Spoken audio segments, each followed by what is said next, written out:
Qué gusto encontrarnos nuevamente acá en Pasión por su presencia. Semana a semana estamos realizando nuestros 5 minutos plus. Y como siempre estamos acá, qué gusto, mi querido pastor Mauricio Quiroga. Bienvenido para nuestros hermanos que siempre están pendientes y les encanta ya porque ya hemos recibido buenos comentarios sobre nuestros 5 minutos plus. Amén. Nuestros hermanos. Muchas gracias. Gracias también a quienes nos miran a través de nuestras redes sociales. Realmente para nosotros es un gusto y esperamos poder bendecir con estos 5 minutos que van a ser llenos de la gracia del Señor y del conocimiento de Él para poder mejorar en nuestra vida cristiana.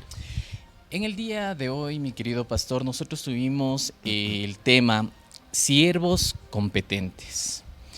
En el plan de Dios podemos encontrar nuestro propósito y así también nosotros podemos encontrar y darle el sentido a nuestra vida. ¿Cómo es la vida del cristiano dentro del propósito de Dios? Nosotros tenemos que entender que el propósito de Dios es el que a nosotros nos da sentido de vida. El ser humano por el ser humano piensa solamente en un sentido material, el hecho de poder ser exitoso o alcanzar el éxito. Yeah. Pero realmente la palabra del Señor nos dice que hay un propósito divino, el cual a nosotros nos va a llenar. Dice el libro de Eclesiastés que Él ha puesto eternidad en nuestro corazón. Y esa eternidad tiene que ver con la misericordia para las demás personas, estar consciente de la salvación y de a quién también nosotros le pertenecemos como personas. A quien nosotros servimos. Así es. En esto de lo que tiene que ver el servicio, existe también una palabra y se da un tema importante que muchos tal vez desconocemos. ¿Qué es ser ministro? Bueno, la palabra ministro es muy interesante porque su etimología data del latín que viene, significa minister, pero este latín también es tomado del griego antiguo, el cual redacta la palabra, que viene de diáconos. Y esto quiere decir siervo, ¿sí? El ministro no es el que prepondera, no es el importante, no es el personaje, el ejecutivo, No es el sino más alto, el el ministro principal. es el siervo, el que está para servir. Ya. En esto, pastor, nosotros cuando estamos sirviendo, cuando nosotros servimos a Dios, ¿cómo nosotros podemos sentirnos completos? ¿Cómo nosotros encontramos en ese servicio la tranquilidad, la paz? Eso lo que nosotros nos hace falta para poder sentirnos bien con el servicio a Dios y compartir con la comunidad. Precisamente ello, en el servicio a Dios es en donde nosotros nos encontramos nuestra plenitud. Cuando servimos a Dios, también servimos a nuestro prójimo. Cuando servimos a nuestro prójimo, también servimos a cualquier tipo de persona. Y ahí vamos a encontrar nosotros el sentido y la razón por la cual estamos en este lugar. Algo que salta un poquito por ahí, el servicio. Nosotros hablamos de servicio, pero ¿qué puede ser el servicio? Un ejemplo, mi pastor. Bueno, hay tantas cosas, pero la misericordia, cuando yo puedo alcanzar a una persona y le puedo decir que expresar una palabra de esperanza, que no hay esperanza quizás en este mundo. Vivimos en el tiempo del estrés, vivimos en el tiempo del materialismo, vivimos en el tiempo de la violencia, y entonces ahí es donde se hace relevante la iglesia a través de dar una palabra de esperanza. Cuando una persona viene a los pies de Cristo, ahí uno ha encontrado cuál es el propósito de nuestra vida. El propósito del servicio. Así es. Ya. Siempre hemos conversado que debemos tener un carácter. ¿Cuál es el carácter en este momento del servicio, el servidor, el carácter de un servidor? Bueno, se dice en la psicología que hay 3 cosas fundamentales dentro de una persona. Una es el carácter, otra es la personalidad y otra es el temperamento. ¿Ya? El temperamento y la personalidad a nosotros nos hace únicos. Pero hay una cosa que compartimos nosotros que viene sobrenaturalmente y es que nosotros debemos evidenciar el carácter de Cristo. ¿Qué quiere decir el carácter de Cristo? Dice la Biblia que nosotros somos la imagen de Él. ¿Cuál era la imagen de Él?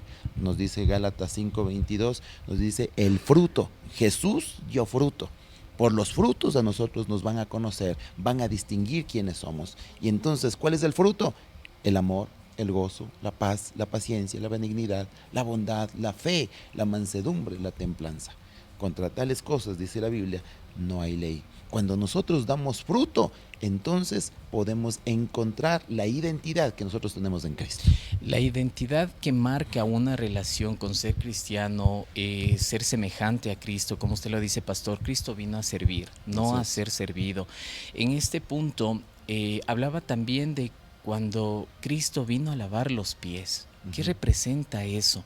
Tal vez, ¿cómo nosotros enmarcamos eso dentro de la vida cristiana? Es interesante saber por qué nuestro organigrama dentro del mundo siempre va a ser que el más importante, el que está más arriba, es a la gente a la que todo el mundo le sirve, a todo el mundo le favorece, todo el mundo le alaba y todo el mundo está viéndole simplemente hacia arriba como el inalcanzable. Yeah. Cuando Cristo vino, dio la vuelta a ese organigrama y dijo, el que quiera ser primero en mi reino, tiene que empezar sirviendo. Entonces, el servicio es lo que a nosotros nos da esa posibilidad de encontrar sentido, pero también de ser útil para el resto. Y eso viene, eso se enmarcaba cuando Jesús vino y se puso una toalla y dijo, ahora yo les voy a modelar cómo es servir. En lo que tiene que ver el servicio, cuando nosotros igual decimos que tenemos que parecernos lo que es a la imagen de Cristo, resulta algo importante que en la vida cristiana debemos tener una coherencia, debemos ser coherentes. ¿La coherencia en qué, mi pastor? La Biblia nos habla de integridad y la integridad tiene que ver con coherencia. La coherencia tiene que ver con un sentido, una hilaridad entre lo que uno piensa, entre lo que dice y lo que actúa, ¿sí? Entonces, cuando yo tengo esos tres hilos en esa misma condición, en esa misma hilaridad, estoy siendo íntegro. El ser íntegro no implica ser perfecto, no implica que no nos equivoquemos, no implica que yo falle, implica que yo tenga esa coherencia. Y en esa coherencia también puedo decir que yo puedo ser enseñable porque yo reconozco que fallé, digo que lo hice y entonces muestro con mi actitud que puedo ser enseñable. Aquí lamentablemente, mi pastor, un pequeño paréntesis. Siempre los cristianos, las personas que seguimos a Cristo, que buscamos esta vida diferente, somos observados, somos señalados muchas de las veces, que al no ser perfecto, obviamente tenemos nuestros errores y ahí viene la crítica. ¿Cómo luchar nosotros con la crítica de que intentamos mantener un buen testimonio? Bueno, el tema del testimonio es muy, muy interesante. Es nuestra misión tener un buen testimonio. Pero una de las dos cosas que son importantes para mantener un buen testimonio es ser primeramente transparentes y segundo honestos. ¿Qué significa? La honestidad para poder reconocer que fallé y que necesito cambiar.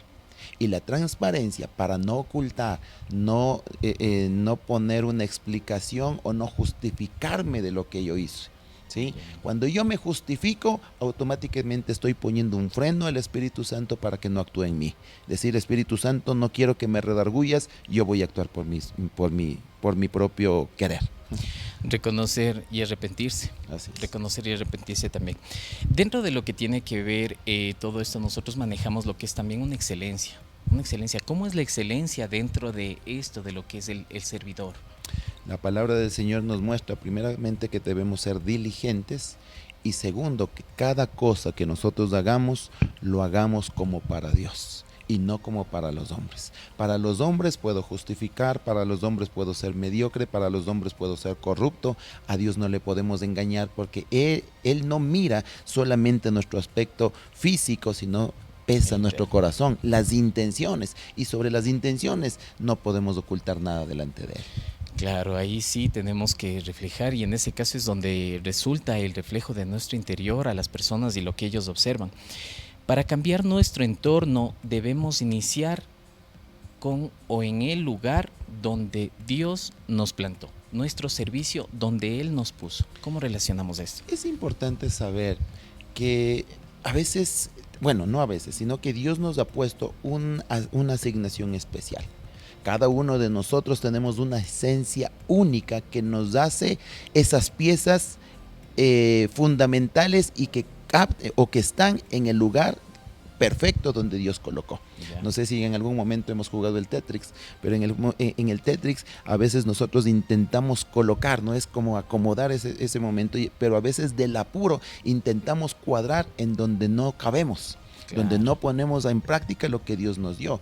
Y entonces es ahí donde empezamos a envidiar lo que las demás personas tienen, empezamos a sentirnos con nuestra autoestima sumamente baja porque no tenemos lo que el otro tiene, pero la Biblia nos dice que el Señor nos plantó donde nos plantó, nacimos donde nos nacimos porque teníamos una asignación especial. Es necesario aprender y llegar a descubrir, nuestra misión es llegar a descubrir cuál es ese lugar donde Dios nos plantó y que podamos ser útiles. ¿Cuál es el lugar donde Dios nos plantó o cuál es nuestro llamado? Pastor, ¿cuál es nuestro llamado? Nuestro llamado es precisamente a servir, a ser esos siervos diligentes. El Señor nos habla y nos dice que seamos siervos diligentes o competentes. Ya. Y esa palabra competentes tiene mucho que ver con tres palabras. Primero, con el conocimiento. Segundo, con la acción. Y tercero, con nuestro carácter, nuestra forma de ser. Los temas súper importantes que tratamos aquí, mi pastor, siempre es excelente comentar, conversar y conjuntamente con nuestros amigos, con nuestros hermanos que están pendientes. Lo único y lo último para cerrar, no somos perfectos. Intentamos seguir el camino, la perfección de Cristo y el mensaje para nuestros hermanos.